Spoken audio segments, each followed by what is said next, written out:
He conquers planets. He establishes civilizations. He finds his lost self. As I've predicted in 2.7, it's becoming increasingly clear that Phainon is a simulation of the ankle guy from Swarm, whose real-life version was reborn as baby Nanook on Adlavan. More specifically, the ankle guy fell into the Sea of Nihility and was split into two, a nameless half and a shadow of Nihility on Alothia back in Swarm. The two have split up because their memories were stolen by a masked fool who is a worm. Yes, that's Sparkle. At the end of Swarm, the masked fool, who is a worm, returned the missing memory bubble to the ankle guy, which led to the nameless half of the ankle guy remembering his status as a self-annihilator. Which, if you have noticed, is actually one-to-one with Cypher stealing the Kephael core flame and Zagros returning it to Phainon, causing Phainon to finally remember his true name and status as the Flame Reaver, his other half that does not realize that he had died and still wanted to fulfill his destiny as a deliverer the entire time. Needless to say, it's pretty much identical enough for us to say for certain that Amphoreus is a deliberate simulation of the Swarm event, maintained by the Remembrance and the Erudition. And of course, more than just Phainon being a simulation of the shadow of the ankle guy, Swarm and the simulation on Amphoreus are identical enough that we can make a comparative analysis of the Swarm event with Amphoreus to fill in the blank for the future and past of both plots.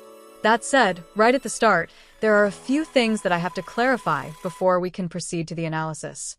Firstly, the record of the Swarm event we have is actually noted to be meddled by the Enigmata, so not all of it will be correct, just that it's the best source we have right now. So please keep that in mind as we waddle through the complicated language and timeline of Swarm.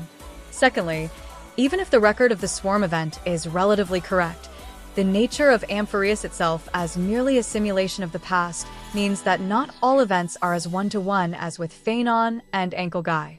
Canonically, it is only a scepter's best approximation, after all, so a few things may or may not have happened out of order.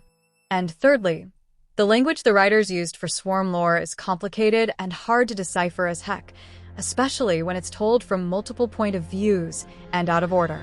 I do try to stitch them together as best as I can, but some mistakes should be expected, and your mileage may vary.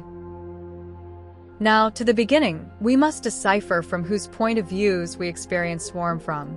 Canonically, back in Swarm, Herta told us that we are playing as Akivili, the Aeon of Trailblazer. However, once you actually read the text itself, you will realize that it's actually from multiple points of views of the various people in Swarm. One poignant example of this is that throughout the Bounty Hunter story, sometimes we see things from the narrative of the Bounty Hunter, sometimes it's from the narrative of the Sin Thirster who followed the Bounty Hunters around, and at the end, we switch to the Bounty Hunter guy who killed his leader and lover before swapping back to the Sin Thirster again.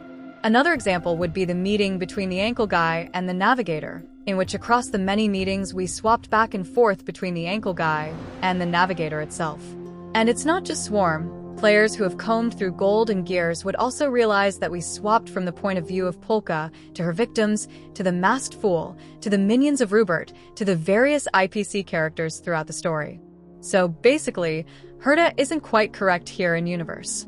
She thinks we are playing as Akivili in simulated universe, but the nature of Akivili as the Aeon of Trailblazer and the Protean hero allows us to see things not only from Akivili's point of view, but also from the various nameless and related characters in the story, something that was expanded upon in Ratio and Scrollum's Divergent Universe, and the current version of it on Amphoreus, as it was aptly named, the Hero of Many Faces.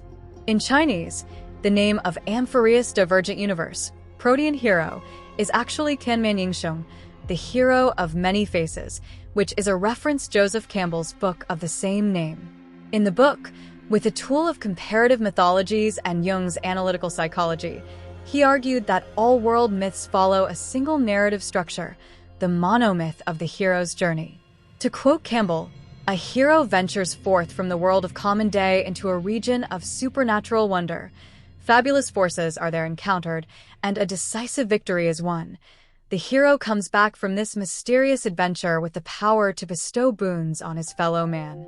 A very good example of this structure would be for Child in Genshin Impact, who strongly referenced Ajax from Greek myths and Ku Chulin from the Irish Ulster cycle. As a child, Ajax fell into the abyss and met his master, Skirk, who is quite obviously inspired by Skathak, the master of Ku Chulin. As the Skathak and the goddess of the underworld of the story, Skirk taught him how to fight and gave him the gift of the goddess, the ability to transform himself.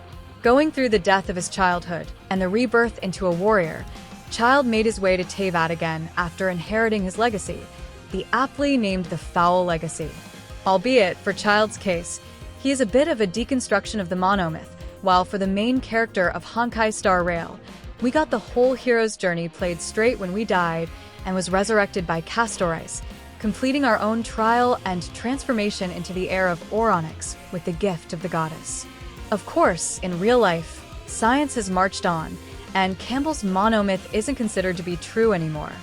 For one, if you're familiar with East Asian media, specifically the slice of life genre, or any tournament arc power of friendship of the battle shounen genre, you'll see that there are quite a few exceptions in global folklore to the monomyths of Campbell. What Campbell was detecting was actually the cultural zone of Proto-Indo-European and the influence of Mesopotamian myths on said cultural zone. So it's not exactly global, just stories sharing the same original archetypes localized to Europe, the Middle East, and India. That said, with the way Hoyo has used the idea of a monomyth hero's journey for Child and Genshin for the name of the Amphoreus Divergent Universe, for the main character of Honkai Star Rail, and for Phainon, too, I feel like it's pretty reasonable to say that the hero of Thousand Faces here is a direct reference to Campbell's theory, and more importantly, is the core idea behind Akivili and the Trailblazer as a path. As in lore-wise, the reason why we see the simulated universe from multiple points of views is because they're all thematically many different faces of the one hero of the Honkai Star Rail monomyth, Akivili. In effect, each nameless, each pathstrider of the Trailblaze, whether they have ever been on the Astral Express or not, is thematically an aspect of Akivili and, subsequently, is captured by Herta's simulated universe in their simulation runs of Swarm. As we slowly comb over the timeline of Swarm and how it is the original work that inspired the Amphoreus simulation, please keep the meaning of the Trailblaze and the Protean hero in mind, as it is quite important to the theme of both stories, and to Phainon as well. At the start of the story, there was Ena, who was the Aeon of Order. Their name in Chinese is actually Kaiyi, as a reference to a Taoist god of creation. As a god in real life, Kaiyi creates water is one of the oldest known creation myths in Taoism, describing the creation of water, heaven and earth, yin and yang by the supreme god Kaiyi, representing the path of the void. In Honkai Star Rail, Ena Asvi became the god of Tang, as in mind-melting everyone into a collective consciousness into a single dream, the Ena's dream that Sunday was pushing for in the Penacony main quest. The entire process is actually a reference to Asimov's Gaia in the Foundation series and Jung's magnum opus, through the lens of Evangelion. More specifically, taking inspiration from the two former works, Evangelion's plot centers around the Instrumentality Project, in which everyone on Earth is melted into the collective consciousness, and this collective consciousness appears as a red-orange soul soup. Historically, the Evangelion fandom has coined this process as Tang like the orange juice or Fanta like the orange Fanta, the drink of Fontaine where everyone is made of water, and the plot is just Tang. Needless to say, that should be the first red flag telling us that the orange Soulglad on Penacony is mightily suspicious. And it is because, like in Evangelion, the aptly named Soulglad is literally soul water, exactly like Tang. Among Ena's followers, the faction that is relevant to the Swarm plot here is the Beyond the Sky Choir, who is canonically the precursor of the family in Penacony arc specifically. Gopher called Sunday and Robin the Twins of Order, and Sunday's plan in Penacony was to summon the remnants of Ena from Xipe, materializing Ena's dream and overriding reality with it. In other words, his plan was Tang. Before the Swarm event began, the Beyond the Sky Choir acted as Ena's voice, spreading Ena's authority throughout the universe with their songs, much like how the family functions for Xipe in the current time. However, at one point, for an unknown reason, they were all jailed by the IPC in a black hole that was to become Penacony in the future, setting up the stage for the Plague of Tang, the true form of the Swarm. As we have all known, the IPC isn't exactly a merciful organization. Like the Penacony prisoners that repeated the choir's story long after their death, the choir were worked to the bones as slave laborers for credits and had their freedom taken away by the architect's high walls, preventing them from leaving the black hole. Obviously, the choir wasn't too happy with this arrangement, and like the Penacony prisoners, they staged a breakout. Among the members of the choirs were two twin brothers, who were the singers and princes of the choir. In a ritualistic sacrifice agreed upon by both parties, the two twin brothers tried to climb the high walls of the IPC, and one was pushed down and drowned. Apparently, there was a last-minute switcheroo, and the one who fell down was not the one supposed to be sacrificed in their original agreement. But either way, the remaining brother became the crown prince of the choir, chosen as the singer of the proverbial Charmony festival, which, in this case, was Tang. As planned by them all, the singer of the choir directed the Tang process with his voice, drowning everyone in the vicinity in the rising sea tides and melting them all into a sea of memoria, a collective consciousness of the choir, the shared dream of Ena, in an exact parallel to Sunday's plan in Penacony and to Aquila's punishment against the Sky people in Amphoreus. As I have predicted in 2.7, the Sun Eye in Amphoreus is a representation of Ena, only that instead of the real Ena like I have expected, Aquila is only a simulation of Ena, albeit one with the exact same power of Tang. Hence, why Aquila has the same eye symbol as Ena, and why Aquila also uses the Tang as a punishment against the Sky people, exactly like how Ena's curse of the plague is the true origin of the swarm. The entire Beyond the Sky choir story is a reference to the plague of Egypt in the Bible, with Ena as Yahweh, the choirs as the Jewish, and the IPC as Egypt, complete with the rain of blood and plague of bugs and all. Just that instead of the plague of Yahweh hitting the Egyptians like in the Bible, it hit the choir first by design, and then spread to the entire universe. Regardless, in the end, the choir willingly embraced the Tang curse to hit the IPC with the same, but the IPC as an organization didn't so much suffer from the swarm so much as they took advantage of the newly mined Memoria resources, the Tang water of the choir, to earn more credits from the choir even after their death. In the end, capitalism really is capitalism. It is important to note here that as the choir became Ena's musical notes, a dissonant interval is suddenly heard in the Beyond the Sky choir's singing. It is said that this is when order and finality brush past each other. As of right now, we don't really know what this actually means, but it's probably important because the same scene is repeated in the Golden Scapegoat's murmuring in the Amphoreus simulation. The two gods brush past each other by the shoulder along the bridge. He imagines such a scene. One is the blinding light that rises from infinite void, and the other is blackened blood coursing along parched earth. One dons a flaming crown while prostrating, and the other weeping tears of sulfur amidst hymns. This happened 1,000 years ago, the elder he imagines says to the children. Words became flesh. Now, in Amphoreus, the two gods are obviously not Terminus and Finality themselves. Instead, the two gods mentioned here are the two halves of the Golden Scapegoat, the scapegoat himself with broken ankles and the blind lion who dismembered him in the Nymph quest scroll. Either way, it's clear that the Finality and the Order do overlap in terms of power and effect in terms of Tang. In Honkai, too, it is explained that the true nature of the Honkai is the collective consciousness of a world, like Evangelion Tang and Asimov's Gaia. As that world decided to Tang themselves, they lost their humanity and became a blob of energy flinging around in the imaginary space and the sea of quanta, all in order to turn other worlds into part of themselves. In other words, they expand like cancer to all worlds and pretend to have a will. So basically, in Honkai Star Rail, this setting and language for the Honkai have been used by the writers for the Stellaron, the cancer of all worlds, and for the choir's curse of Tang. What this all means, we don't know yet due to lack of data, but my wild guess would be that the surviving prince probably mixed finalities with Ena's power to make the Tang. Thus, a dissonant interval is suddenly heard in the Beyond the Sky choir's singing. It is said that this is when order and finality brush past each other. At the same time, This also suggests that the Stellaron involves the Finality, and the ankle guy was probably originally a surviving choir member after falling into the Sea of Nihility, which would actually explain why he was described as a self-annihilator on the get-go. Either way, your mileage may vary for this one, and this part remains a speculation of mine at the moment.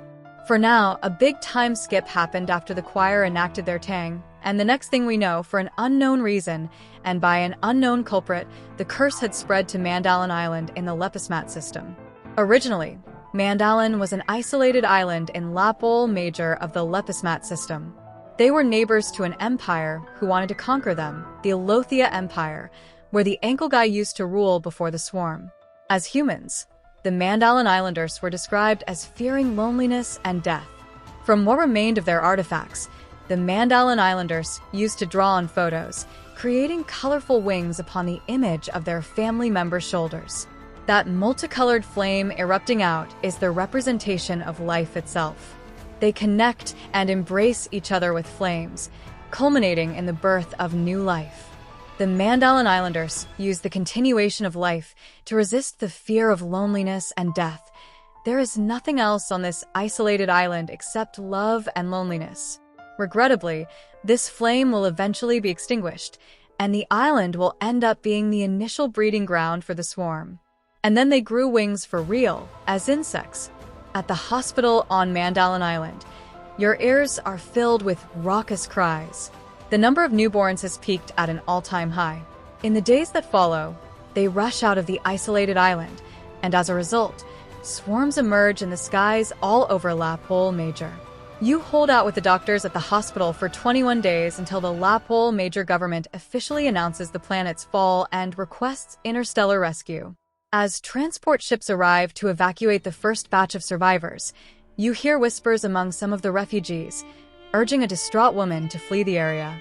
She refuses to open the door, and her window lies shattered.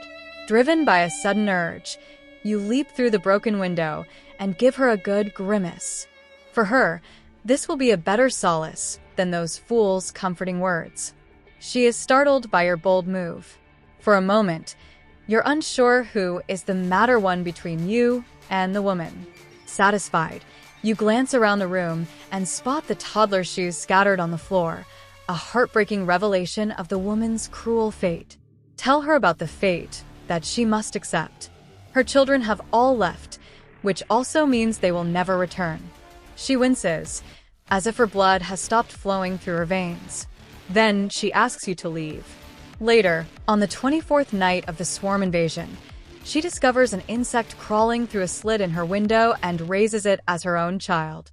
She teaches it to walk, to put on shoes, and even to speak with all her heart. 7 days later, her house becomes flooded with her new offspring, although none of them can put on shoes for themselves. The woman was named Melchidek, the last hermit on Lapol Major. She had been waiting for her children until her food had been depleted and everything outside had been devastated. She stumbled, opened the door, and cast herself into the darkness that enveloped the sky. One thing I would like to note here is that Melchidek, or Melchis in another chapter, is actually inspired by Melchizedek, a little-known figure in the Abrahamic religions but somehow kind of popular in anime for whatever reasons. Historically, depending on the branch of the Abrahamic religions, Melchizedek is either an angel of judgment opposing Belial, as in the Dead Sea Scrolls, or Jesus Christ himself, as in Gnosticism. Either way, for Swarm, Melchidek became the mother of the Swarm and may or may not have been absorbed by Tazzy, bringing about the apocalypse to the many worlds in the vicinity out of love and loneliness.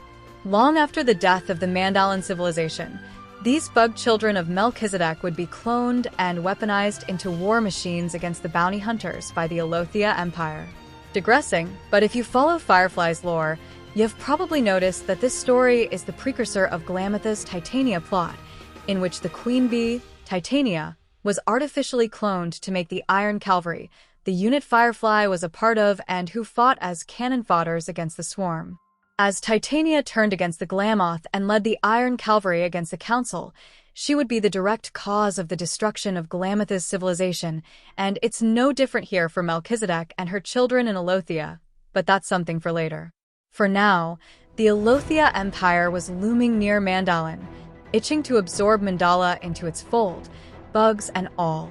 While we know that the swarm originated from the Lepismat system, we don't know much about the worlds inside the system yet, only that Mandala, the ground zero of the swarm, was neighbor to Zeus Tehitra and Elidikna, which was a city of the multiplanetary Alothia Empire in the system. Alothia is, of course, a compound word created by sticking yellow, Punic word for god, with thea, the Greek word for god. In other words, Alothia and its destruction during Swarm is a reference to the Phoenician and the destruction of their city, Carthage. As I have mentioned in my Nanook video and my Mydei video, the Phoenicians were the intermediary between Mesopotamia and the Western world, playing a vital role in transporting not only the color purple and the alphabet but also knowledge and myths. Specifically, they worshipped a god called Tammuz or Adonai, from which we got Adonis and a piece of Persephone's story in Greece. The Phoenician Tammuz was a dying and rising god, dying every winter as he drowned in the sea, resurrecting every spring as he returned to the goddess of fertility Ishtar. But as all myths go, rarely the story is copied and pasted 100%. Oftentimes, as a story spreads, it is syncretized with local traditions and local gods to better reflect the beliefs and cultures of the locals, and the Phoenicians were no exception. Their Tammuz was not a straight-up copy of the Sumerian Demusid. His story was also merged with that of the underworld god Nergal of Mars, and more importantly here, to the feats of the Sumerian Lion King of the Sun, Gilgamesh. And it is here, in the Phoenician Tyre, that the syncretized Demusid Nergal Gilgamesh became known as Melqart, the lion god, the standing man constellation, the Tyrian Heracles, the inspiration for Mydeimos as a character. Incidentally, Melqart wasn't just known for being the dying and rising god of the sea. Like Demusid and Adonis, he was also the sun's scapegoat god, to be sacrificed to the goddess of fertility Ishtar every year. To fulfill this part of the myth, the Phoenicians had a practice called Tophet, in which they built a big statue of Melqart, heated it with fire, and then threw the sacrifice onto the heated hands of the statues.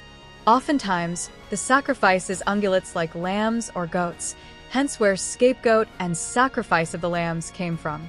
However, in the end days of their civilizations, as desperation grew, the range of the sacrifice expanded to include human children, such as during the Siege of Tyre by Alexander the Great and during the Punic Wars. Now, the topic of whether these records from their enemies can be trusted is hotly debated, but at the very least, the lamb and goat sacrifice is verified, for that was a really common practice in the Near Eastern religions. And more relevant to the discussion, Hoyo writers themselves already reference the Tophet in connection to the destruction.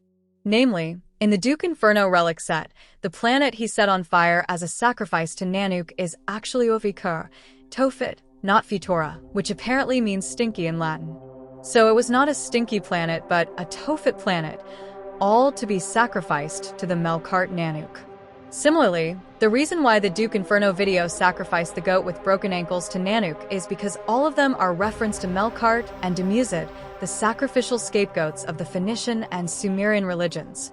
When Duke Inferno was killed by Acheron, he was sitting on a fiery throne. This time, he was the sacrificial lamb itself, burning on the bronze throne for the sake of Nanook. Hence, Nanook the child was thrown off the tree by Aha for this same reason, as a ref to Melqart's part of the story where he was thrown into the sea as the dying and rising god before he was fished up and burned again as the scapegoat. And continuing the same theme, as Mydeimos was thrown into the sea, he became the child god of the sea of the fishermen, yet he was also the scapegoat burnt in the fire, as marked by the fire crisscrossing his body, like Melqart, like Heracles, and like Nanook. Funnily enough, according to the baseballer event, Duke Inferno is actually the culprit that trapped us in Amphoreus, and that event happened after the conclusion of Amphoreus' story arc chronologically, so the similar theme of the scapegoat and the blind lion lighting themselves for the sacrificial ritual to the real-life Tophet and Duke Inferno is most definitely deliberate. But back to the swarm. What's also deliberate is that as a civilization, the Phoenicians were mostly famous in the West for the trade of a specific shade of the color purple, which was named after one of their cities as Tyrian purple. Naturally, that means that in Swarm, the bugs that caused the fall of the Alothia Empire, the fall of Carthage, had multicolored blood, which was rendered by the simulation as golden blood in Amphoreus. Albeit, we're going to have to assume that the heir's blood doesn't smell like orange juice like the bugs, which is basically just tang water. Nevertheless, another important location here in Lepismat system is Eladikna, a city of the Alothia Empire. In Chinese, Yilai Shinar sounds strikingly similar to Eileithyia, which is the Minoan and Greek goddess of childbirth. Specifically, in classical Greek traditions, Eileithyia is supposed to prevent the birth of either Apollo and aid or prevent the birth of Heracles, depending on the version of the story. And this was exactly how I predicted that Cyrene is supposed to prevent the birth of an anti-Nanook with a Pandora tomb called Amphoreus way back in 3.0, long before Herta revealed the existence of a fetus Lord Ravager in 3.3.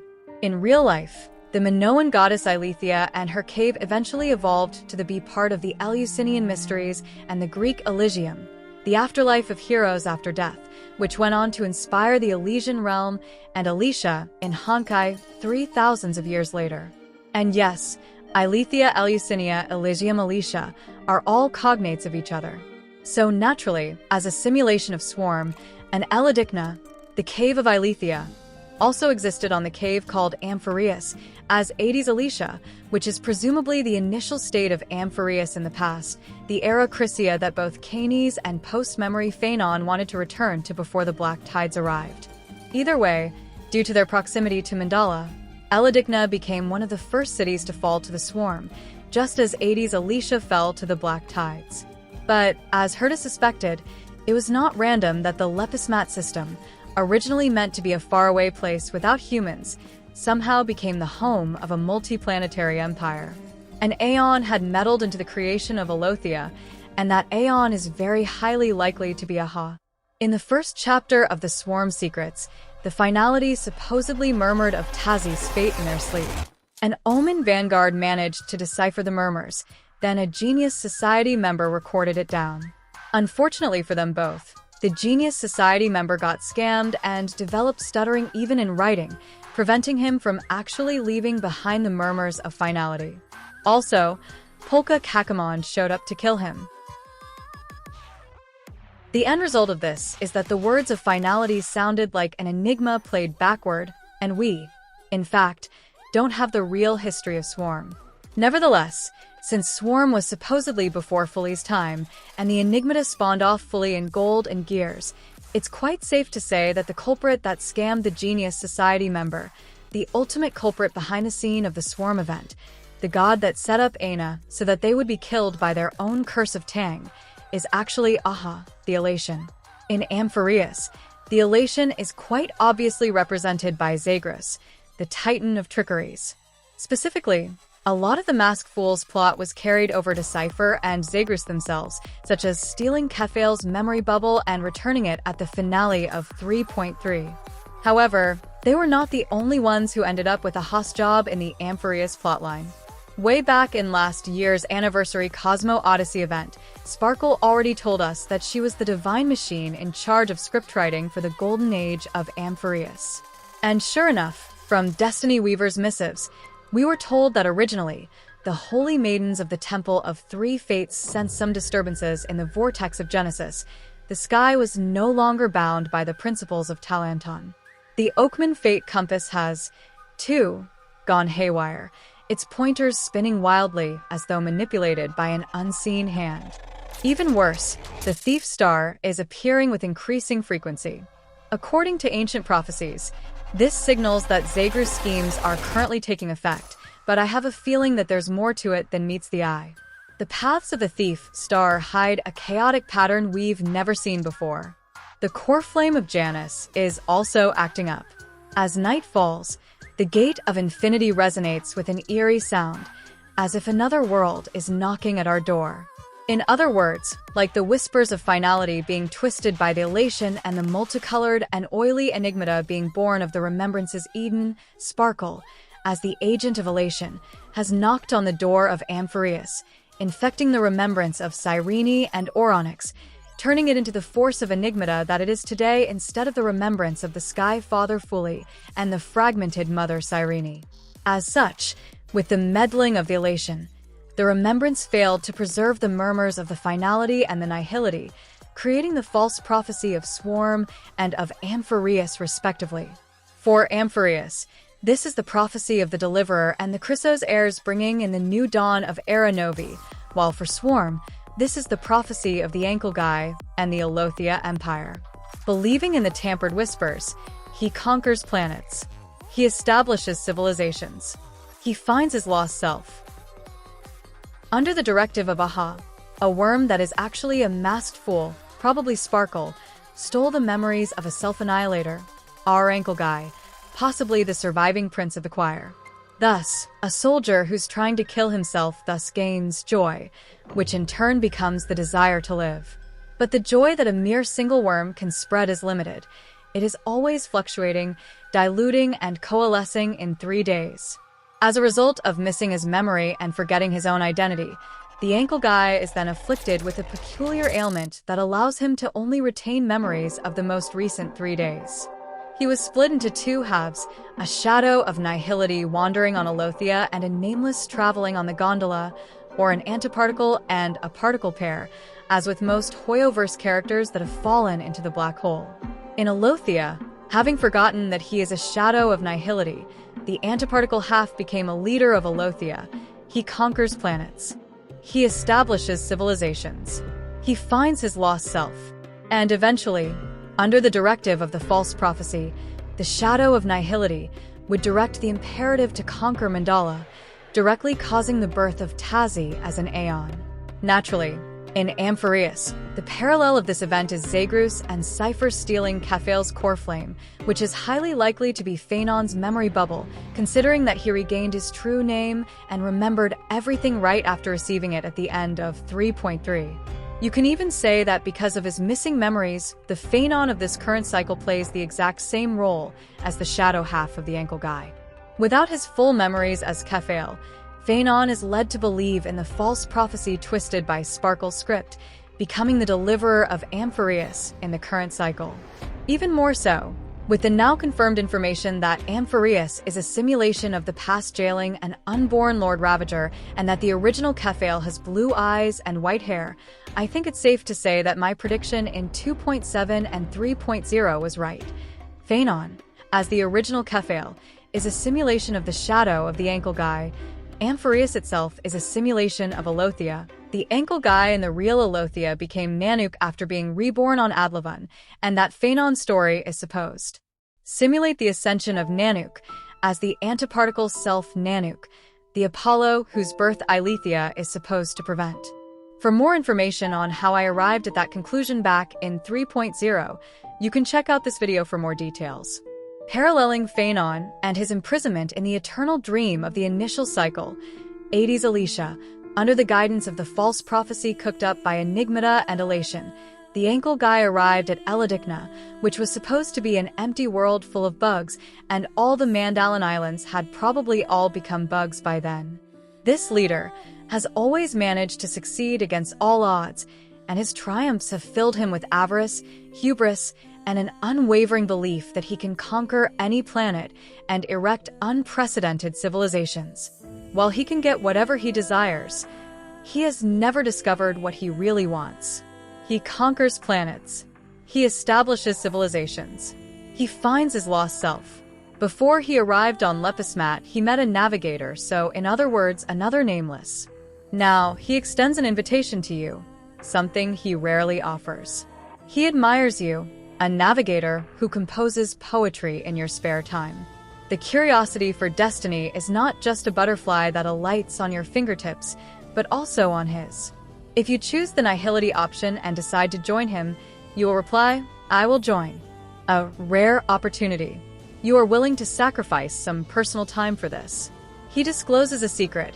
He is afflicted with a peculiar ailment that allows him to only retain memories of the most recent 3 days.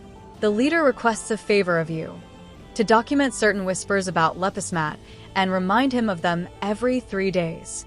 At that moment, you realize that this will be the greatest moment of your life. You will become his right-hand man and serve as his second mind. If you choose the preservation option and decide to join him, you will reply, "I refuse." My ambition is to write poetry after work.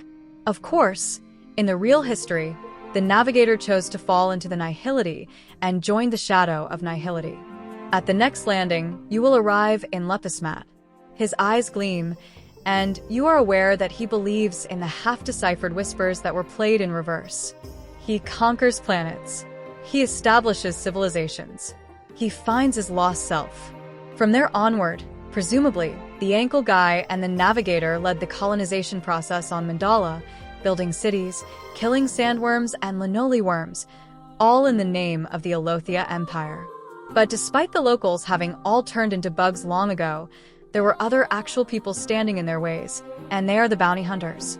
Historically attracted to the ecosystem of Lepismat, the Bounty Hunters were there to presumably hunt bugs. This pushed them into a conflict with the Alothia Empire, and a war broke out between two factions. We don't know much about this time period, other than that the Ankle Guy's force directly came into conflict with the Bounty Hunters. To facilitate the war, certain insects were being utilized by the army as weapons due to their self-replication features. Some insects were reproducing on the battlefield like a legion that regenerates infinitely, while some colossal insects are purging the surface of all hostile entities. Death surrounds you, with corpses of both humans and insects littering the landscape.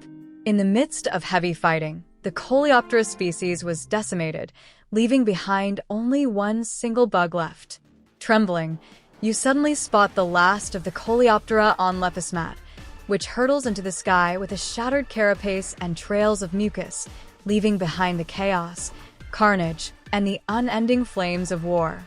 An otherworldly entity, presumably Ena, appears to be observing everything with its colossal eye. From then on, the last Coleoptera was known as the Sand King, Tazzy, the Aeon of Propagation. In merely 3 days, the swarm of locusts overran the city. When it spreads beyond Lepismat, the swarm overran Trash Hill, decimating the star system in 2 hours. In the Amphorea simulation, the world was overrun by the black tides, the anti-organic equation injected by the scepter into the simulated world, artificially creating the selective pressure of the swarm that once led to the death of Ena and the birth of many new gods to replace the son of Ena, all for the equilibrium. It is here that Oroboros entered the picture. The path of propagation was revealed in a lone wine, and Tazzy led the swarm into the universe, avariciously consuming everything in its wake until Oroboros appeared before him. The Great War between the Veracity and Propagation affected 2/3 of all the living worlds in the universe, and countless planetary and star systems perished as a result. A depth crawler, having razed several planets to the ground, is suddenly overwhelmed by tedious loneliness. It leans back against a mountain, which has become a wasteland, and begins to roar at the moon, as if recalling the thrill of consuming numerous breeds of the swarm. Emerging from the Red Sea of memories in a black hole, the Aeon of Veracity became the archenemy of the propagation. Oroboros the Veracity opened their mouth when the spreading of the swarm reached its peak in the universe. Not only did Oroboros devour countless heirs of Tazzy, but they also swallowed numerous worlds. The beast master dances and controls his movements with his ankles and toes following the streak of light, and yes, that's probably the Ankle Guy. Presumably, he somehow managed to gain control of a beast on the Veracity path here. The ferocious beast takes in the swarm next, finally putting an end to the furor. It exhales the smoke of fury and is clad in colorful armor. With its head held high, it leaps to the sky and disappears. Only the sound of it plunging into the waves can be heard, so presumably, the Ankle Guy fell into the sea once more. Unbeknownst to the Eons, Ena the Order was observing the devastating and escalating chaos in the universe, but unbeknownst to Ena, Fully was there to preserve everything. Their scent wafts over your face, and their voice turns into the crackling howls rising from the throats of the Annihilation Gang. This is what Fully recorded of their experience. Songs, battles, ravenous hunger, elimination, interaction, wailing, genuineness, capturing, the Sand King, memories, back of the ocean, heirs, devouring, fighting, actors, the emptiness, reverse, old shadows writing. Back when Swarm was released, this sounded quite puzzling, but after 2 years, we have had a somewhat better idea of how to interpret this. Songs are about the Beyond the Sky Choir's curse of Tang under the direction of the remaining singer. In the present day, this role is filled by Robin and Sunday. Battles, ravenous hunger, elimination, interaction, wailing, genuineness, capturing. The Sand King describe how the Mandalan Islanders turned into bugs, how the Alothia Empire and the arrogant ankle guy wanted to conquer Mandala Island, how they came into conflict with the Bounty Hunter, how a relationship and alliance between the ankle guy and the Navigator, who loves poem, was struck from a genuine interaction, and how the subsequent war between the two factions led to the rise of the Sand King.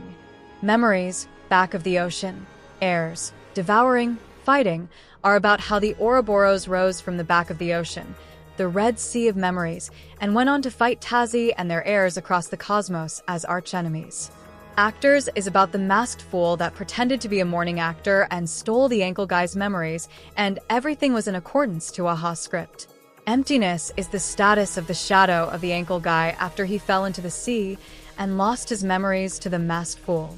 Reverse is presumably when the masked fool returns the ankle guy's memories, leading to the two halves meeting each other and the eventual birth of the destruction, Nanook. Hence, the howling of the annihilation gangs coming from Fully. At the same time, Reverse is also likely to be the finality, resetting the universe until an outcome where the Swarm was defeated was achieved, with only Fully who remembered all and preserved the old shadows in their writing. After all, some claim that the path of remembrance came about during this catastrophe to preserve the moment of the star's demise, and it's a shame that these memories do not belong to this period. In other words, this is the origin of Amphoreus, originally as a memory of Swarm preserved by the Sky Father Fully and Mother Cyrene. As the 3.3 quest has suggested, and as I have speculated in my 3.2 video, there are actually 4.5 proverbial descenders, to borrow Genshin's terminology, involved in the history of Amphoreus: fate, foundation, creation, and calamity. The remembrance under Cyrene, as Janus, Oronix, and Talanton, and the analog to the second, who came in Genshin, was responsible for the formless state of Amphoreus as a blob of memories, a simulation, floating in space. The probably Permanence faction, likely a dead Infernalis as hinted to us in the second anniversary event, then fell into Amphoreus to create the foundation of Amphoreus. According to the new Divergent Universe update, Georios the Earth was actually created first by Janus as a formless mass of materials, which I heavily suspect to mean that a Permanence actor died, accidentally fell into Janus' black hole into Amphoreus, and their corpse was resurrected by the three fates. Georios then fell asleep and gave birth to Aquila and Phagusa in their sleep, creating the sky and ocean of Amphoreus. Overall, this Foundation faction is an obvious analog to Nibelung in Genshin. The Creation faction is obviously the erudition behind Circes, Caphael, and Nestia. In the new Divergent Universe update, it's confirmed that Caphael was born first from a competition between Aquila and Oronix, which, I'm sure, were a very heated competition that may or may not have happened in a bath tube as they sat naked 5 inches apart like all good rivals do. After Caphael was created, Circes was born as a hair strand of Caphael in their slumber, becoming the Great Tree, and Nestia was created last by Circes to become their companion. However, despite Caphael being born first, Circes actually created the first physical life, the White Dryads. Then, Caphael created humans out of mud and golden blood, becoming the combined figure of both Cronus, the creator god of Hesiod's golden race in the Golden Age, and Prometheus, the flame Reaver who stole the fire from the gods. And of course, to the surprise of absolutely no one, the original Caphael is revealed to be a guy with white hair and blue eyes. So yeah, it's just Phainon as the simulation of the ankle guy. With the arrival of the erudition, Amphoreus gained physical form, and with his creation being humans of mixed light, golden blood, and physical forms modeled after himself, I would be very surprised if Phainon isn't the fans here, which, as I have mentioned endlessly since 3.1, means the bring the light and is etymologically cognate with Phainon. The last faction is the Calamity, the destruction that hijacked Fagusa River and turned it into the River of Souls, bringing strife to a once peaceful dream of Caphael. The Blind Lion, the original Mydeimos, the original Nemesis, fell into the newly corrupted River of Death. The Divergent Universe Giant's Nemesis claimed that he actually already died before falling into the sea, but seeing as his entire theme is undying, I have doubts on that. In the River of Death, the original Nemesis was given an unbreakable shield by Thanatos and unearthed Aquila's spear, transforming it into the Lance of Fury.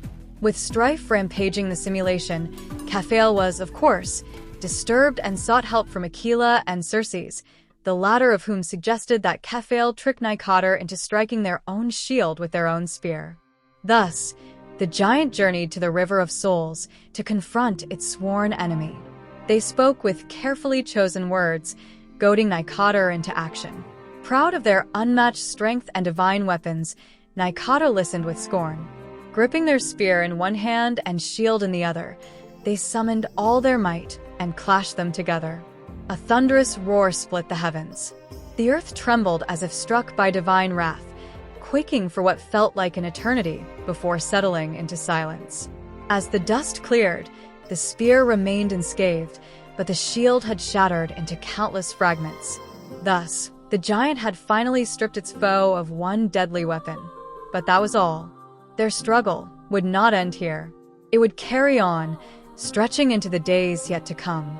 And by the days yet to come, the giant's nemesis means the current cycle of Amphoreus, when Caphael and Nemesis once again fought each other for 10 days and 10 nights as the Lion King, and the Oryx, in a reference to the Epic of Gilgamesh, competed with each other very closely in a bath tube 5 inches apart while moaning incessantly like a BL audio drama, and was titled as Nemesis, Scorched by Golden Blood by the main quest in 3.1. Oh, and they take turns dismembering each other in a ritual sacrifice to maintain the Amphoreus dream and usurp Ligus calculations. That, too.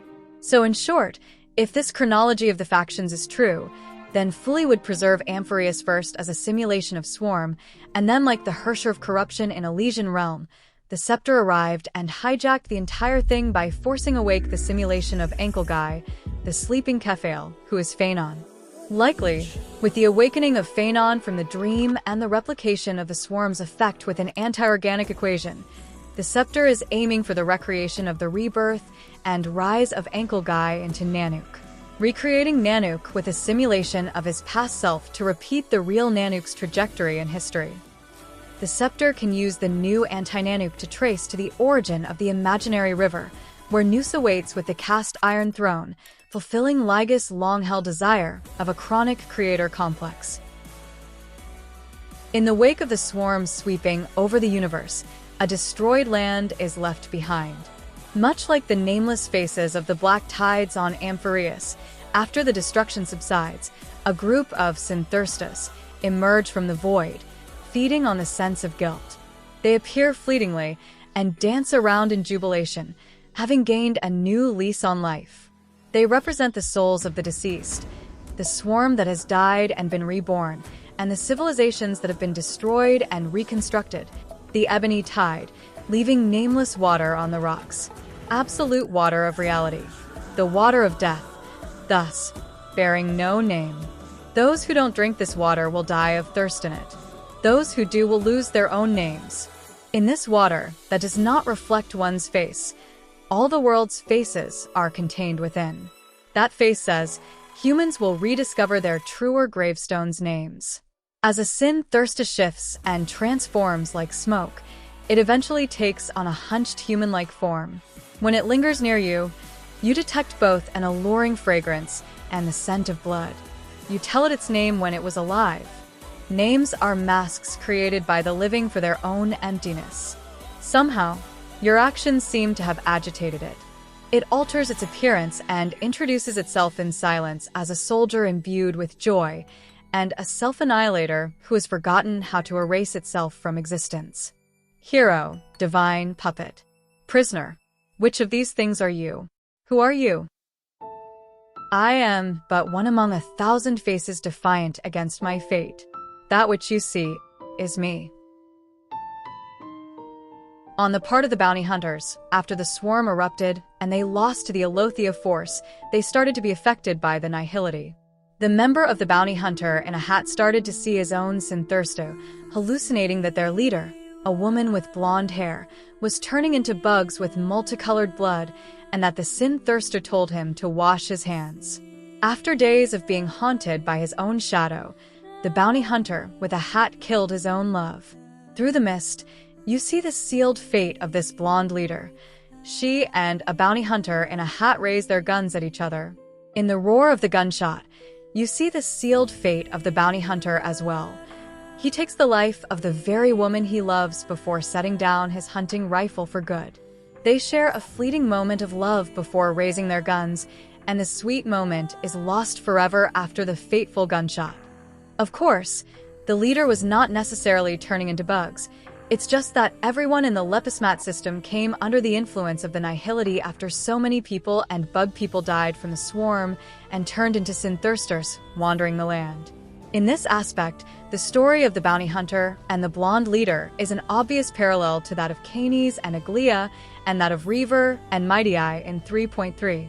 The Flame Reaver, as revealed in 3.3, was Phainon of the future past, and he was already driven mad by the black tides, having already died long ago but still believing that he was still alive, that he was still the deliverer fated to reset the world and bring in the new dawn. Corrupted by the black tides, Reaver was incoherent, unable to realize who he was fighting against, and who he was even conversing with, his mind stuck in an endless loop of regret and duty after thousands of years. On the side of Caenis, it was also revealed that she has been passing down her memories across thousands of years across generations, all in the hope of stopping Aglaea's flame chase. As a cleaner, she was willing to absorb a millennium of identities and memories for an objective that hasn't changed in that time. I suppose this is also a form of extreme, but twisted resilience.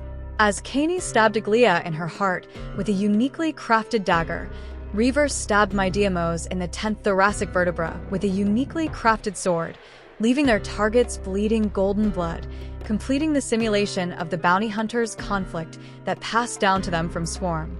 Although in Caenis and Aglaea's case, Aglaea, in the role of the blonde leader, did actually turn into bugs after death, so maybe the bounty hunter with Hat's delusion isn't too inaccurate after all. But at the end, rumors abound that the bounty hunters who participated in the massacre on Lepismat have been washing the multicolored blood from their hands ever since. However, they are never able to cleanse their hands, nor can they distinguish whether they have exterminated aliens or their own compatriots. You, the navigator who loves poems, trail the swarm to a planet piled with corpses. As you inadvertently kick over a body, its shattered head suddenly springs to life. It is then that you notice an unlikely survivor with a scraggly beard, grizzled hair, twisted ankles, and scant clothing. The whiteness upon his crown catches your notice, and he raises his head and meets your gaze. He thanks you, smiles at you. He gazes at your back as you depart, and then lets out a torrent of furious curses. He curses in a hoarse and anguished voice, lamenting that even after defeating the bounty hunters, he failed to find the self he had been seeking and started to believe that the person who had recorded the whispers was nothing more than a liar. Despite this, he persisted in his conquests. He curses vehemently as he attaches the half of his head you just kicked back to its original position. Despite the gruesome scene before you, presumably the navigator who loves poems, the ankle guy's second in command, the individual in front of you, displays no signs of mercy. The stench of blood mixed with fragrance fills your nostrils, and the remnants of insects are plastered to the window by the wind, which sends shivers down your spine. Thankfully, this place is sheltered by a layer of impenetrable glass, beyond which lies heaps of dead insects and fervent soldiers. The leader beckons you to his side, immersing himself in the view outside the window and calling it as a necessary path for the triumph of civilization. He implores you to chronicle his heroic deeds. You look around while making the record. You're curious as to what kinds of insects he's caught during the process. He is toying with a tagger in his hand. No matter how you move around, His gaze never meets yours, as he always keeps an eye on your back. You stealthily release the little ones he had caught. Let's go, little ones. You wait for several system hours until the leader falls asleep and begins to snore. Finally, you seize your chance to place your hand on those worms. It's time to leave, little ones. Go find a safer place away from the flames of war and fly freely in the sky. You see a tagger following you, reluctant to leave. You steel yourself and shoo it away. Oh, what an adorable tagger.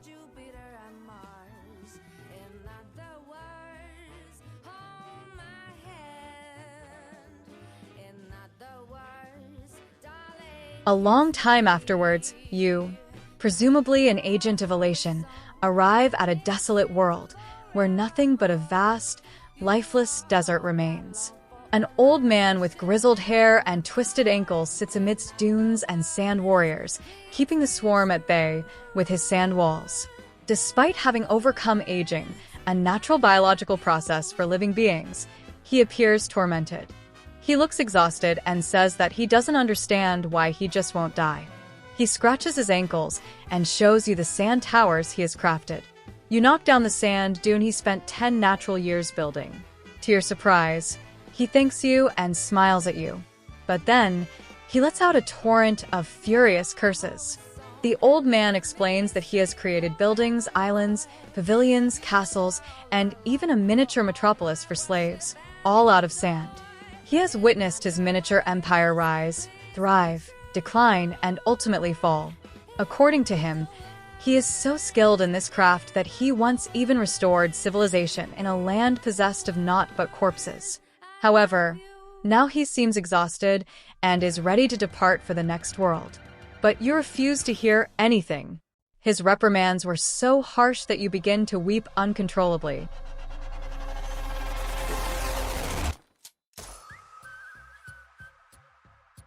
To push Phainon to a meltdown and ascend like what the real Swarm event had done to the ankle guy as Nanook, the Scepter must first simulate all the key events of Swarm, albeit not necessarily in the correct order. As Ena watched over the chaos orchestrated by Aha, they got mad and yelled into the void, questioning who in space could have possibly messed up the Order's tang to create the Swarm. Who is the dream maker that pulls and influences the will of transmutation? I shall keep the Order under complete control and eliminate the troublemakers. Meanwhile, in space, Aha was playing around after stealing Oroboros' cup, which is mirrored in Amphoreus by Zagrus stealing Fagus' chalice. With Oroboros' cup, the masked fools enjoyed their hallucinogenic bug blood mixed cumin as the world crashed down around them. However, they couldn't relax for long, for Aha still has a job for them in the script. At that moment, a blurred ripple appeared in the goblet. After 3 days of intense debate about its significance, the masked fools finally reached a consensus that it was a divine revelation from Aha. Stop drinking and go Assistians. Urged by Aha, a masked fool who refused to remove her mask and sleepwalked at night, probably Sparkle, pretended to be a morning actor and hijacked the morning actor's gondola, which carried many nameless on it, and is basically a prototype for the astral expression. As the gondola was about to reach Eladikna, the masked fool burnt the gondola, preventing the nameless on board from leaving Eladikna. This event is actually verified twice by Aha themselves in an early chapter of Simulated Universe and in a dream bubble in Penacony, presumably sold to Dr. Edward by Sparkle. In both cases, we were seeing things through the point of view of Akivili, and Aha confirmed that they blew up the train. Here, Aha explained their reasoning as such. Universe about to burn, and on it I toss cumin. Aha cares for nothing, as long as this world is a mess. In other words, their ultimate goal is to destroy the Order and turn the world into a mess. Quite straightforward. That said, if this is true, then that would be a perfect parallel to Sparkle's claim that she was the scriptwriter for Amphoreus' Golden Age, playing the exact same role Aha played back in Swarm. Incidentally, this parallel also suggests that Black Swan, as the woman with the mourning veil on board the Express and our guide to Amphoreus, played the same role as the mourning actor in the gondola, as in, she's actually Sparkle the masked fool in disguise, pretending to be Black Swan so that we all would fall into her immersive theater show and repeat the history of the Swarm. It's not very solid yet, but with how suspicious Black Swan has acted and how she knew too much about Amphoreus, I wouldn't be surprised if she really is Sparkle in disguise, and she is here to return Phainon's memories, just as the masked fool had done in Swarm once the gondola arrived to its destination. Guided by the ripples in your goblet, your gondola arrives at Eladigna, a desolate world ravaged by the Swarm. Amidst rusted iron sheets and charred soil, you, a masked fool who is the worm that stole the memories from him in the first place, encounter a reclusive self-annihilator. Upon seeing you, he glares viciously, and you follow his gaze to the memory bubble hovering in front of the gondola.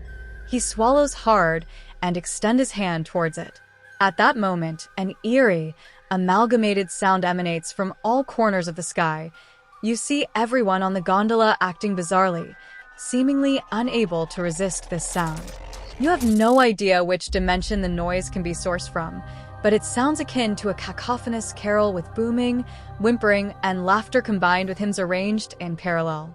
Everyone except you succumbs to the noise, falling into a state of ecstasy as if they have witnessed divine revelations.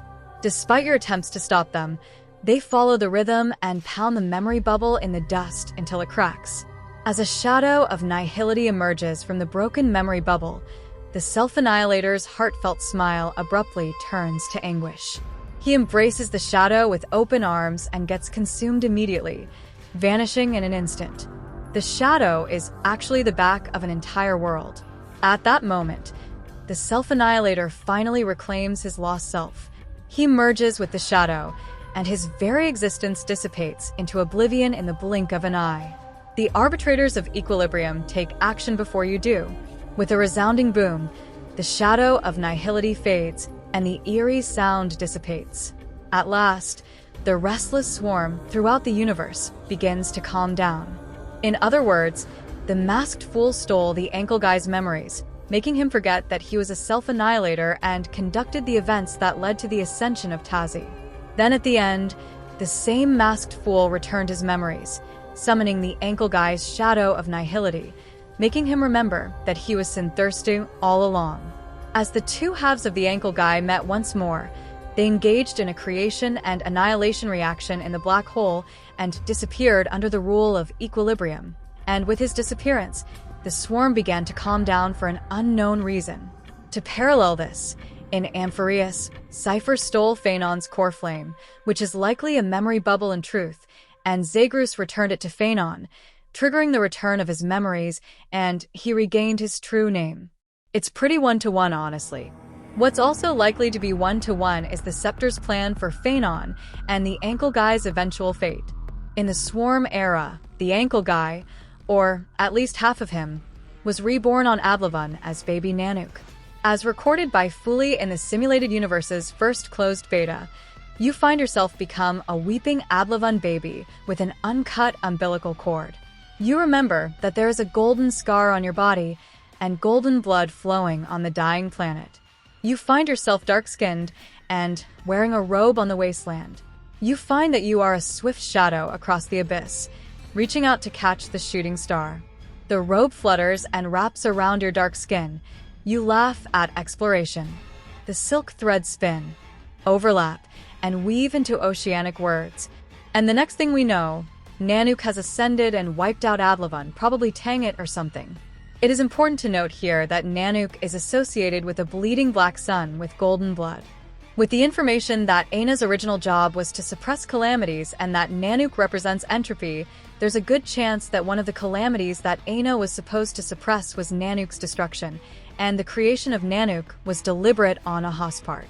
As Ena was killed, calamities like the destruction and the abundance ascended, turning the world into a mess, just as Aha had planned. But in the end, how did Ena die? And what happened to their remnants? Long before Nanook's ascension, when Tazzy was still locked into combat with Oroboros, Ena got mad and approached Clippeth, drawing the Aeon of Preservation into the war. Herta speculated that Clippeth cut a secret deal with Ena, and that secret deal likely involved the Oroboros. Either way, midway through, Oroboros disappeared from the record, but they definitely did not actually die for real, considering that Qliphoth is still building the Echidna Wall to this very day, so probably just jailed somewhere by Ena. In return, Qliphoth helped Ena with the death of Tazzy. The suns are abnormal, as they are more in number and higher in temperature than normal. You discover that the giant hammer has conjured up a storm of rage. The trembling of the shell folds and the Aeon sound is overshadowed by the splattering of colorful blood. The primordial eggs, bearing fangs and antennae, escape and slip away, only to perish immediately upon leaving the Aeon's body. The ground is covered by their fluid, as a grand labor takes place in the middle of fervor and death, amidst the forbidden dispersal and joyous escape of the eggs. Herta told us, "Keep your distance, Trailblazer. You'll be affected by the preservation, should you get too close."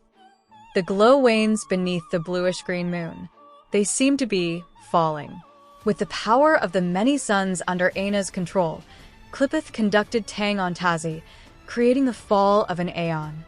But in this time period, Ena also died and was replaced by Xipe. As Herta has asked us at the end of Swarm exploration, the second point of suspicion was that Oroboros and Ena vanished in the middle of this tale.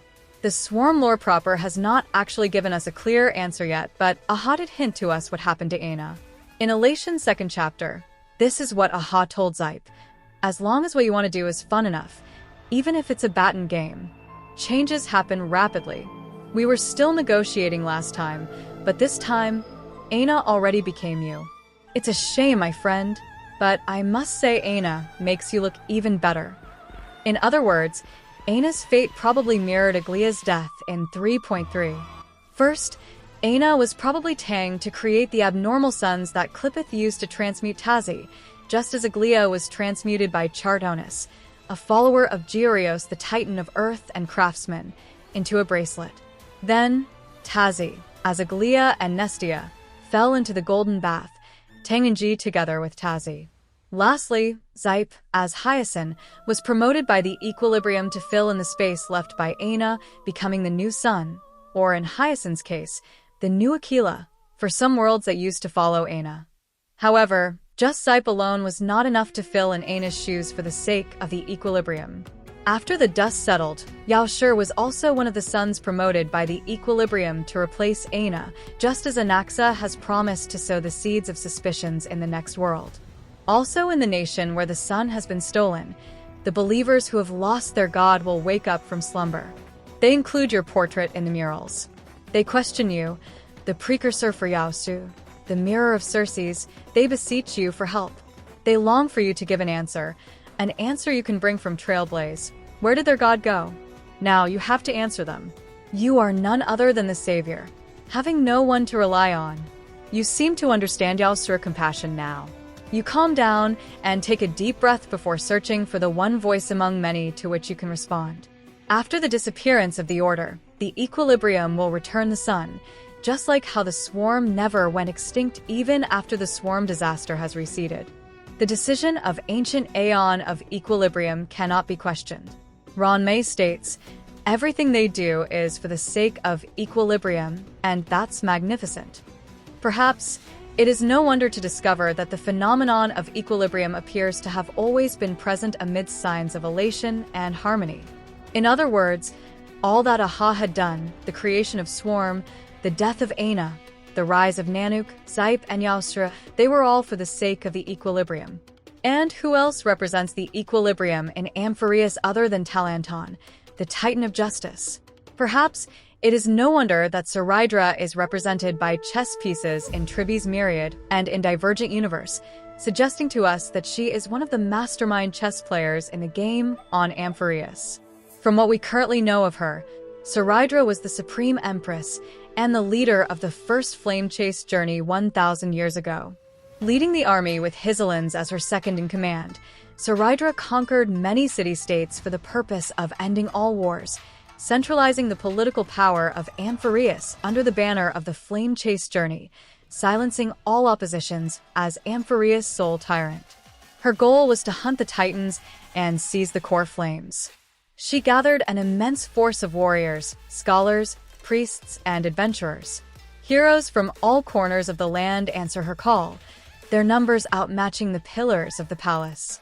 However, for an unknown reason, the first flame chase met a bitter defeat.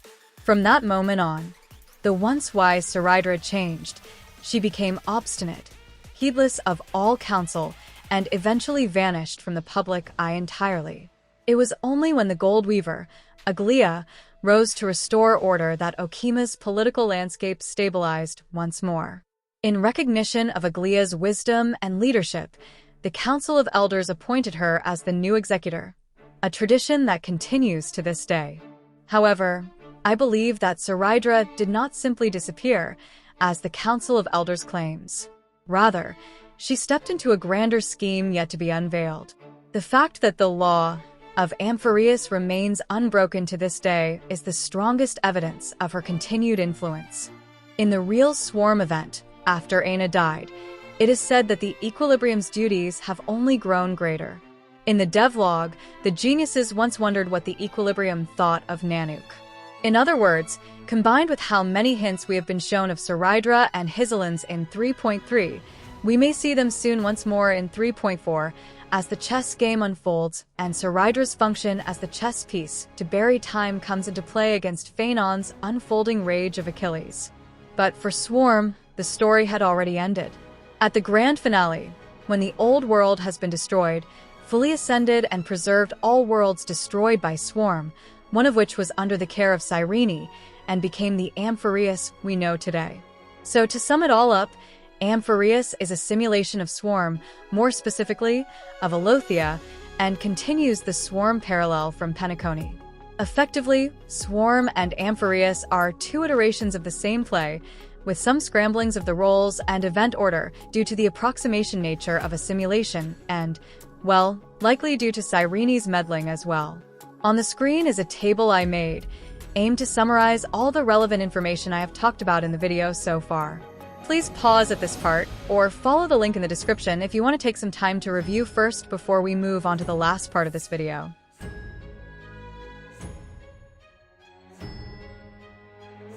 Now, as you can see from the table, Nemesis the Blind Lion and Mydeimos literally have no Aeon equivalents in Swarm, and this is extremely suspicious, because literally every Titan can be tracked down to be the Amphorea simulation of an Aeon back in Swarm, with the sole exception of Nemesis. Incidentally, among the Aeons with their own chapter in Swarm, Lon was the only one outright missing, not even a context for their rise, like Alstru and Nanook. Considering that Nemesis' entire theme of Madden strife in an eternal hunt is basically a mix of Lon and Nanook, I think it's pretty safe to say that Nemesis and the Blind Lion in the simulation are supposed to represent the missing role of Lon, which did not actually happen in the actual Swarm event, albeit this Lon role is very obviously filled by someone in the destruction camp instead. In effect, Aslan's chapter has told us, the Swarm event and Amphoreus are a blank page. The book is written in reverse chronology, with the ending predetermined. Yet, the cause can be made up arbitrarily. Whoever is the poor soul that is manipulated will have no bearing on the big picture. And in the case of Lan's canonically missing role on Amphoreus, this poor soul is, evidently, the Blind Lion Mydeimos. In other words, the Blind Lion who acted as the assistant priest in the ritual sacrifice of the Golden Scapegoat, the original Mydeimos, Cathael's eternal nemesis of golden blood, is a canon foreigner to the story of Swarm simulated by the Scepter. And actually, we have had hints as to who the original Blind Lion is in this patch too. It's Duke Inferno. As I have mentioned above and in the Mydeimos video, Mydeimos has a striking amount of similarities to Duke Inferno in theme, from Melqart the dying and rising sea god of the Phoenicians to the sacrifice to the fire on the Tophet. But that's not all. In the Duke Inferno trailer, it can be seen that Duke Inferno was holding a white lily, which was perpetually on fire as it rises and dies in the flame over and over again. Comparing this with Mydeimos, we can see that Mydeimos also specifically has an undying body that's compared to an undying white lily in his meme book. And this white lily is very significant, because it is the world's final beauty that he is supposed to leave behind, a reference to Aphrodite and Adonis's myth. in which Aphrodite's tears mixed with Adonis' blood and became the flowers of Adonis, or in the case of Amphoreus, in Idonia. And do you know what else is Adonis historically called? Phainon, or Phainon, the child of Kephael, or in other versions of the myth, the child of Helios meant to drive the sun chariot and crash, burning the earth and killing himself in the crash. A myth that's already referenced by Hoyo in Phaeton Cerdo's quest in Enkinomia, the ancient Greco-Roman region with a fake sun, and the allegory of the cave in Gentian. That just sounds strikingly familiar, doesn't it? Well, wouldn't it be funny if historically, Phainon and Phaeton are sometimes conflated, and Phaon, Phaeton, Phainon, fans are all etymological cognates that mean light. So yeah, Mydei isn't really dead yet. Or at least, the real him, the blind lion of the story, the original Navigator, will show up and leave the world's final beauty in mourning for Phainon, who is totally going to crash and burn in the second half of the story. You'll love to see it. But even more so, when you look at Mydeimos' flaming tattoo closely, you'll start to see that it looks vaguely like a goat's head, like, Duke Inferno's head and entire theme. And guess whose position on the map was also replaced by a golden scapegoat after you complete 3.3, unlike literally every other heir? That's right, it's Mydeimos. In the Baseballer event, which presumably took place after Amphoreus and we returned to Penacony, the masked fool Giovanni revealed to us through the game that we actually were tricked by Duke Inferno to fall into the black hole, which connected to countless worlds. In one of those worlds, we met the Black Cloak Demon King, who was revealed to be the Flame Reaver. According to the game plot, our ultimate baseball bat, the Stellaron, was stolen by the Flame Reaver and split into many pieces among his underlings, which are presumably the core flames of the Titans here. In our journey, it is actually us, the MC, who is supposed to collect all the pieces together, not Phainon, the Black Cloak Demon King.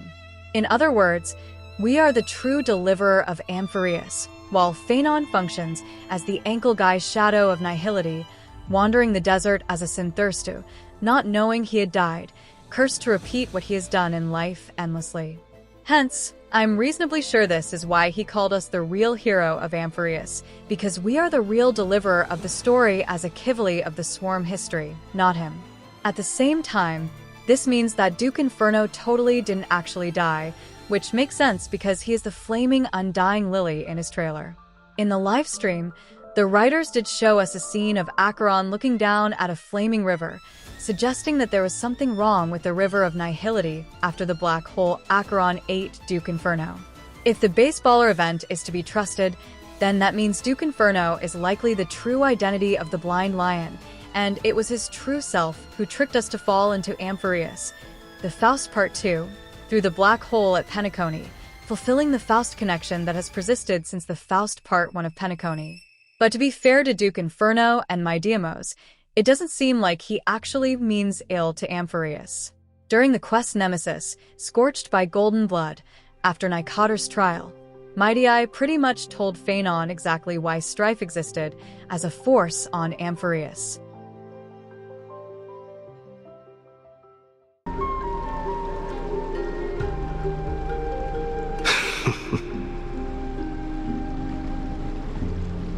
Have you heard the story of Geocles the Mountain Breaker? Sounds like you've spoken with Cartonus. That's the name of the legendary mountain dweller, right?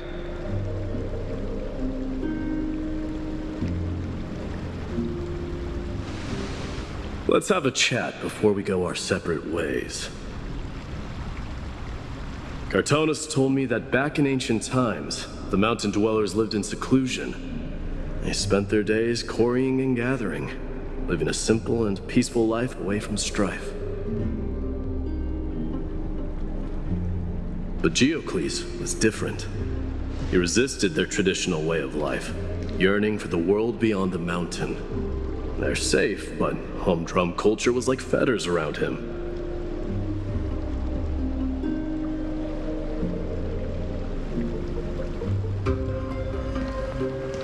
He sounds a lot like you. Yes, that is why he too faced the same dilemma as I do. One day, during one of Geocles' many ventures beyond the mountain, he spied a battalion of Ladonians stationed at the foot of the mountain. The Ladonians were at war with their archenemies, the Companions, and they used the mountain as a base to carry out guerrilla warfare operations. When Geocles, who had taught himself the common tongue, approached a soldier, he learned a shocking piece of news. Ladonians were planning to plant mines and explosives all over the mountain, and then lure their enemies within. With danger lurking with every step, the mountain dwellers' homes were no longer safe. Geocles quickly returned to his village to bring the news to his people, but...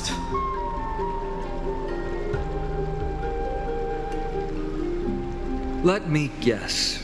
They refused change and chose to put up with the situation instead. That's right.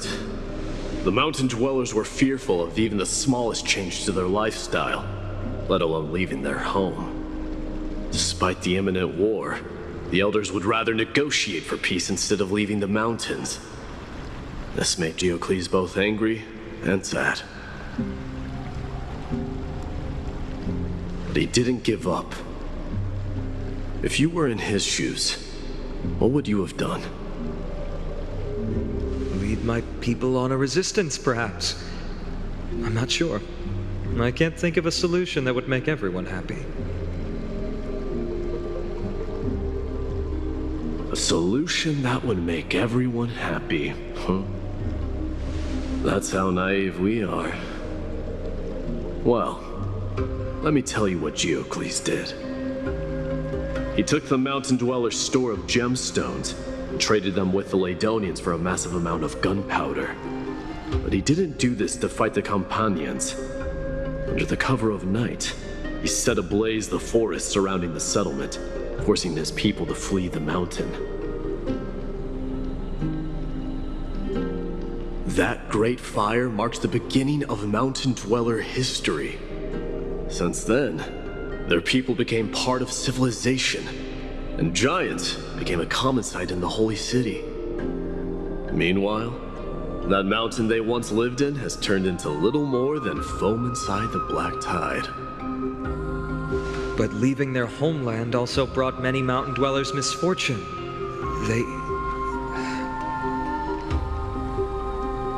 They were hunted by Kremnoans or enslaved. Indeed, that is undeniably also part of their history. But that is Geocles for you. The merits of his actions, or lack thereof, have been scrutinized by many, but historians nevertheless hail him as the Mountain Breaker. Why do you think that is? It's simply because he took action and enacted change with his own hands. He didn't try to make everyone understand him, nor did he even waste time trying to make everyone happy.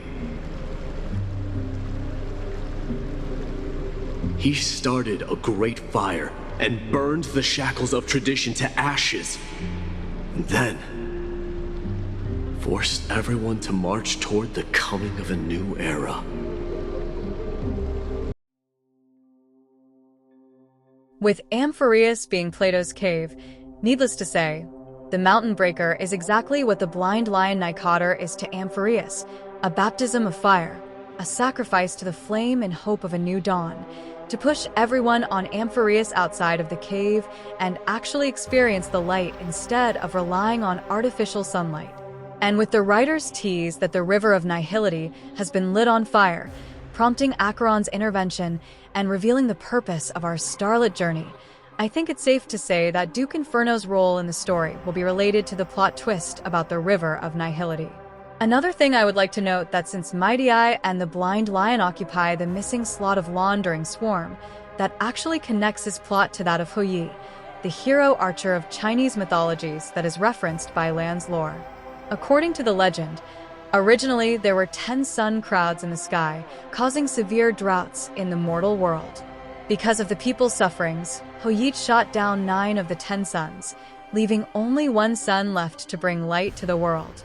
This story has been repeatedly referenced several times by Hoyo writers, in Lan's origin story, Lan's fables about the stars, and Helia's story plot in Honkai 3 Part 2, which, by the way, she actually did become shooting down the sun in Chapter 8, as I had speculated. So you can see how much the writers love this story, and insert it everywhere. Thematically, it doesn't really belong to the Greco-Roman Sumerian European mix of Amphoreus, but since Lan and the Blind Lion are both canon foreigners to Swarm and to Amphoreus respectively, I think they have mixed it in on purpose here to create the Blind Lion's role in the Phainon story as we shooting down the suns, ushering the new dawn with the death of the old suns. Incidentally, in some versions of the story, Heracles also tried to shoot down the sun, only that unlike Hui, the sun didn't fall down. Since Heracles is very much one of Mydeimos' inspiration, I think it's reasonable to assume that he will be a mix and match between Yi of Lan and the Heracles of Nicator.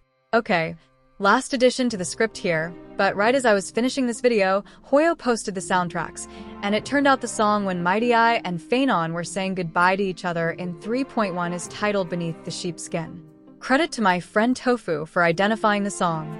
I'm actually dying of laughter while writing this edition. Anyway, back to the conclusion of the video. In short, the whole plot of Amphoreus right now can be rearranged as such. Initially, there was Cyrene in a cave of Ilethia, who maintained Amphoreus as a memory of Alothia during the Swarm period. Secondly, a Permanence faction, probably Infernalis, fell into the memory and died, creating the Three of Foundations. Thirdly, the Scepter found the cave. To reach Nous at the origin of the imaginary river, the Scepter wanted to recreate Nanook's ascension, then hijack it so that it can be the new god instead. Thus, it added Phainon, a simulation of the ankle guy, as Kephael, Cyrene as the original Oronix, the first evil of time, put him to sleep in 80s Alicia to prevent his birth as Apollo, and to prevent the Scepter's plan of recreating Nanook's rise. Because of this, the Scepter, or should I say, Lygus, got mad and introduced the Black Tides as selective pressure for Phainon, forcing him into a rage and becoming the new Nanook. Duke Inferno, after getting slashed by Acheron, fell in and completely forgot that he was supposed to rescue Phainon from the Pandora box, becoming the Blind Lion Nicator and the assistant priest of the sacrificial ritual for the golden scapegoat. Cyrene tried to write a happy story for everyone but was shattered into many fragmented meme by Lygus. At one point in time, Sparkle meddled and tampered with Oronix to create a false prophecy, which locks everyone into an unending loop of tragedy. The MC was tricked by Sparkle and Duke Inferno, falling into the black hole sometimes during the Penacony plot. When we arrived in Amphoreus, it was actually in a past cycle, not the current timeline, met meme, and died. As a result of this, our Stellaron was split into 12 core flames, and the role of Deliverer was added to the loop's writing. Phainon was assigned the role of the Deliverer, which ended up with him being the holder of the Stellaron, albeit he doesn't do his job well and keeps crashing and burning every cycle, ending all flame chase, so far with a reset to Era Chrysia instead of actually moving to Era Novi. After our death, we completely forgot the past and have been locked into the loop with everyone else on Amphoreus until the current cycle. Lastly, we get to the current cycle, where Phainon collected all core flames once more and was about to tang all of us to recreate Era Chrysia once more. Hence, in 3.4, we're going to watch him crash and burn in 4K like a real Phainon. After all, the 3.3 end result where he got the 12 core flames is not the designated ending of Amphoreus, as outlined by the baseballer event, and the Amphoreus world would need a rewind to the past for us to beat him up and get back the stolen authority of the Stellaron, Moon Arc style. Or, as the Nymph Quest tablets have told us from 3.0 to 3.3, never risen has the sun, never fallen has the night, never ignited has the fire, never existed has the hero. In other words, in terms of theme, Amphoreus is very similar to the Elysian realm. It is a story of Romanticism versus the Enlightenment, and no, Romanticism doesn't mean romantic relationship. It's an actual literary genre that touts the beautiful past as the ideal, which appears in the council debate as Era Chrysia, the eternal return backed by Phainon. On the other side of the spectrum, we have two different aspects of the Enlightenment, the Faustian utilitarian scepter system that brought about the corruption of the modern world, the Black Tides, and the progressive, if reckless, Era Novi beyond the Cave of Herda as the Pandora to the Ilethea's Pandora box.